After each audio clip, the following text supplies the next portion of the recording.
Josan! So another day, another gala naman tayo dito sa Hong Kong, and this is our 5th day. So ngayon, pupunta tayo sa The Peak Tram and kasama na doon yung Madame Tussauds. Tingnan nyo naman yung mga daan nila, walang katao-tao. Well, actually, it's 7:30 in the morning na. Pero parang walang tao, diba? Oh. Sabi sa inyo tanghali na sila nagbubukas, tanghali na sila lumalabas. Struggle si Papa paakyat kasi yung daanan paakyat siya.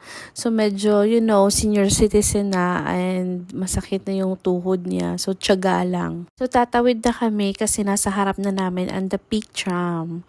Yan. So finally, nakahinga na rin si Papa kasi pagod na rin siyang maglakad. Nagrereklamo na nga yung matanda.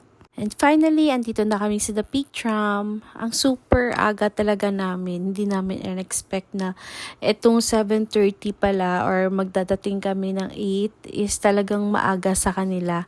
So ayan, sa entrance, parang walang katao-tao. So kami pa lang, diba? Akala nga namin hindi pa kami makapasok kasi nga close pa. So, pinapasok naman kami at ang ganda dito, tingnan nyo naman. At ang lamig pa ng aircon.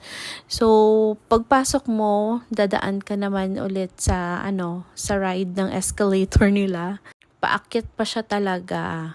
So, finally, andito na yung train. Ito yung sasakyan namin paakyat sa The Peak Tram. So, ayan na. Kahit sa train, walang katao-tao, kami pa lang. Kasi nga, super aga pa siguro sa kanila ito. So, na yan 7:45 in the morning na yan. So, sa una talaga kami umupo kasi meron nakikita namin sa ibang vlog na nagre-recommend sila na sa una umupo at saka sa right side kasi yung view daw paakyat makikita mo at the right side. So sinunod naman namin yon. Ayan na at paakyat na nga kami. Talaga yung direction ng train is upward lang talaga, paakyat siya. Wala siyang pababa, wala siyang ibang direction kundi paakyat lang talaga. So meaning pabundok talaga itong The Peak Tram. Bundok talaga siya. So, nakikita na namin yung mga building na yan, ang tataas, diba? So, tama nga ang sabi nila nga pag nag-ride ka ng train, sa right side ka. Kasi yung mga magagandang view andito sa right side para makikita mo lahat ng view sa baba. So, ayan na yung mga building. Paakyat na nga kami. Medyo pataas na kami sa kanila. So, ayan. Ang ganda ng view dito, guys. Ayan na nga. At kita na nga yung mga building sa baba ng Hong Kong. So, parang sasabi ka na lang, oh my gosh, paakyat na ako ng heaven. Charot lang. And pagdating mo sa taas, sisigaw ka na lang na, I'm at the top of the world! Ganon, charot. And talagang maa-amaze ka, hindi ba? Kasi makikita mo talaga, nasa taas na talaga kami. And kitang-kita ko na yung kabuuan ng Hong Kong. Charot, pero hindi naman kabuuan. Mga lang, 85%. Charot. Pero di biro, maganda talaga ang view dito. Maa-amaze ka while paakyat. Kasi makikita mo, pantay lang namin to kanina yung building pero andun na sila sa baba, di ba? So, dito na nga at dumating na kami sa The Peak Tram sa taas. Ayan, magpa-park lang yung train namin. S lang. Kahit pagdatingan namin, walang katao-tao. So, isang tao lang yung kasabay namin paakyat at yan yung nasa unahan namin. Hindi nga namin alam kung saan kami papasok dyan. Siyempre, first time. And sarado pa nga lahat. Kahit yung Madame Tussauds na yan, sarado pa. Diba? So, kahit ang aga namin, okay lang. Kasi hindi namin na-rush yung mga oras namin. And yan yung gusto namin, hindi rush yung lakad namin. Kasi nga may mga bata kaming kasama at saka may senior citizen pa. So, lumabas muna kami dito at nag-check sa kanilang park. So, naghanap din kami na pwede namin mapagkapihan kasi hindi kami nakapag-coffee. So, tama-tama at bukas na itong Pacific Coffee na dito sa tapat lang ng park. So, dito kami nagstay while naghihintay ng opening ng The Peak Tram Terrace. So, nag-coffee kami ng ganito yung view. Ang sarap sa mata, pero ang sakit sa balat ng init. Kasi naman, crystal siya, no? So, tumatagos pa rin yung init at hindi siya tinted. After namin mag-coffee, so nag-restroom kami dito sa labas and na-discover namin na meron palang playground dito. O ayan, pati si Bingbing na pa-exercise na. And sa kakaikot namin, ayan, nakita namin yung mga fur babies na yan. Ang cute! So, nag-elevator na kami paakyat and ang sabi, open na daw at nagpapapasok na sila. So, ayan na nga. At kami yung nauna in fairness kasi nga nag-elevator kami. Yung iba hindi alam na pwede na palang gamitin yung elevator. So, ayan na si Papa. Paika-ika na yung pag-akyat niya. Buti na lang naka-escalator siya. O, diba? Hindi na masakit ano yan, yung tuhod sa hagdan. At andito na nga kami sa The Peak Tram. Sa The Peak talaga. Peak na peak. So, ayan. So, take note. Wala na tong re-entry. So, pag andito kayo, talagang sulitin nyo na kasi paglabas nyo, hindi na kayo makakabalik kahit may ticket pa.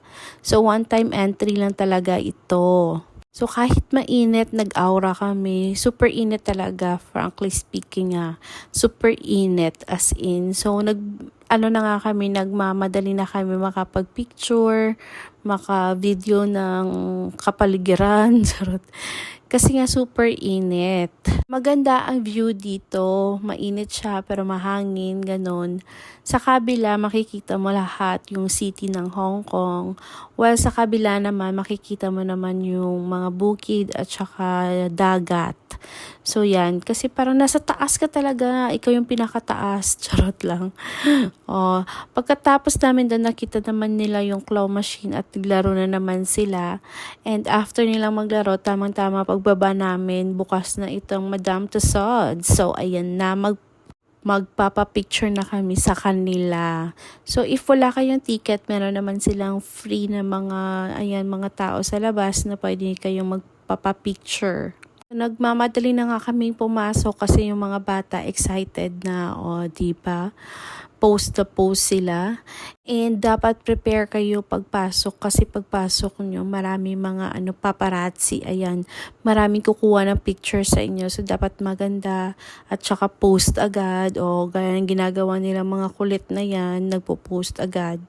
Si Papa naman, ayan, and yung kapatid ko nakita niya na yung long lost husband niya daw.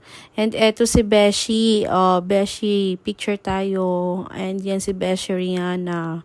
Diba? And grand way walk ninyong kapatid ko at saka yung pamangkin ko, bongga. Eto, hindi ko alam. Chat lang. At eto rin, parang nagulat ako sa kanya. Parang galit na yarn. And ito na nga si Vin, tropa, ganon. So si Jamie, excited na tinuturo sa akin yung yung pala yung idol na si Ariana Grande. Charot. So excited siya makita talaga si Ariana Grande. Ayan. So pagkatapos namin dyan, naikot namin lahat at nakapapicture na kami lahat-lahat. Hindi ko na iisa-isahin pa ang post dito kasi hahaba ang video ko.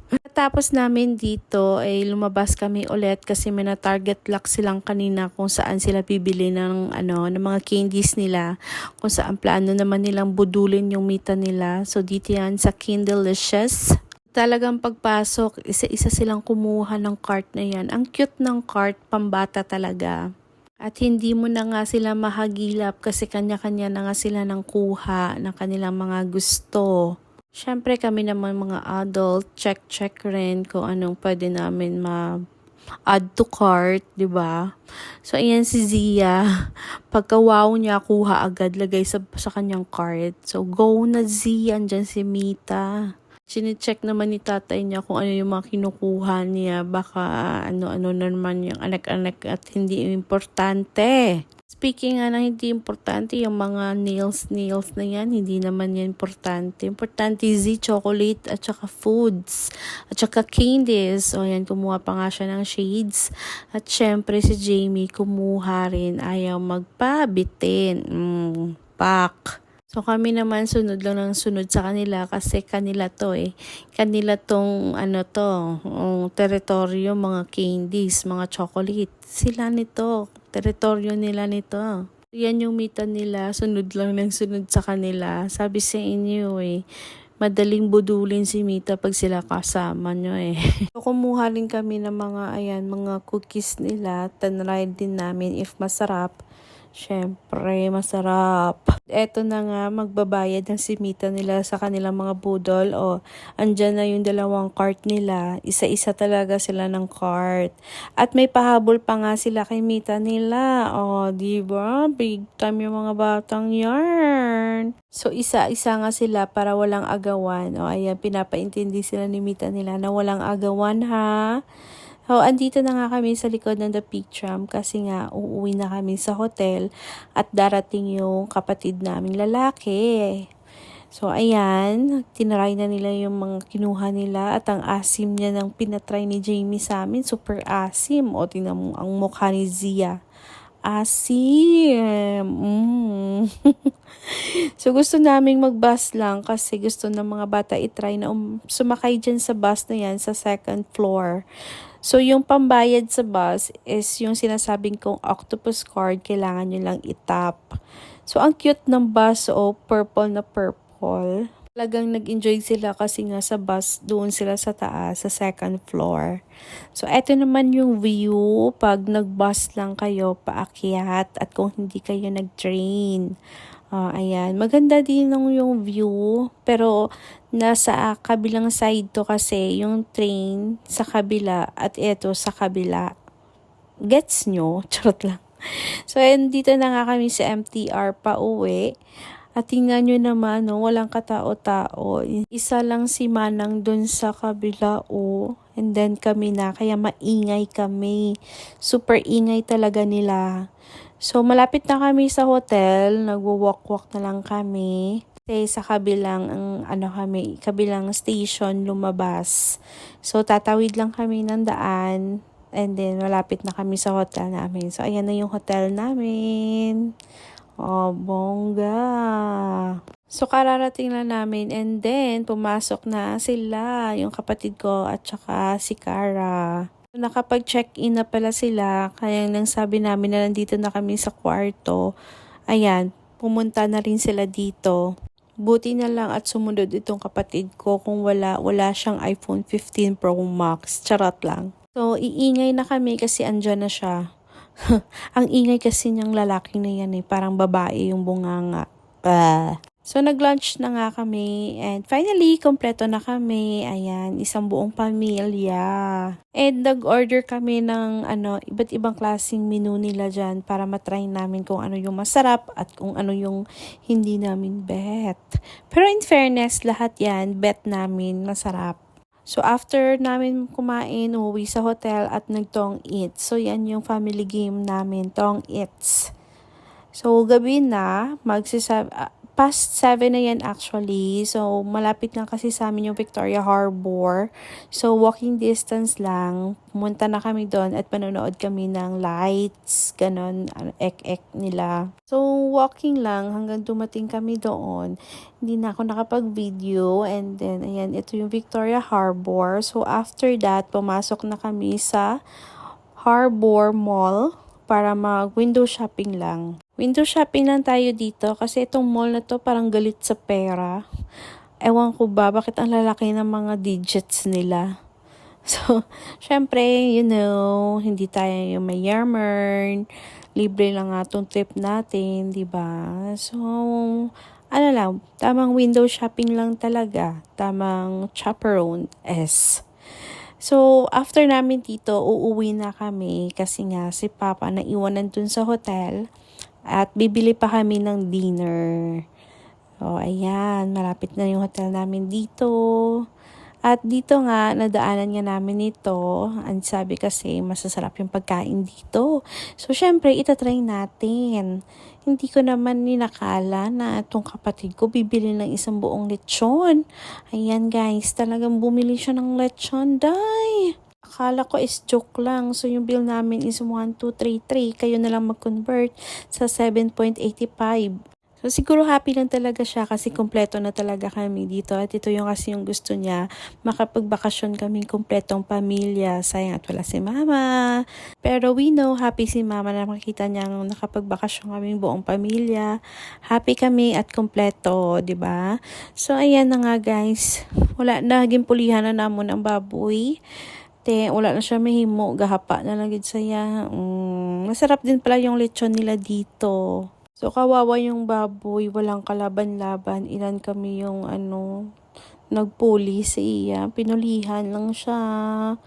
So, after namin kumain ng dinner, so nagpahinga na kami kasi bukas gagala na naman kami. So, babalik kami bukas sa Disneyland kasi andito na yung kapatid ko at si Cara. So, gusto rin nila kasi mag-Disney kami bukas. So, ayan na. That's all. Thank you for watching. See you in my next video.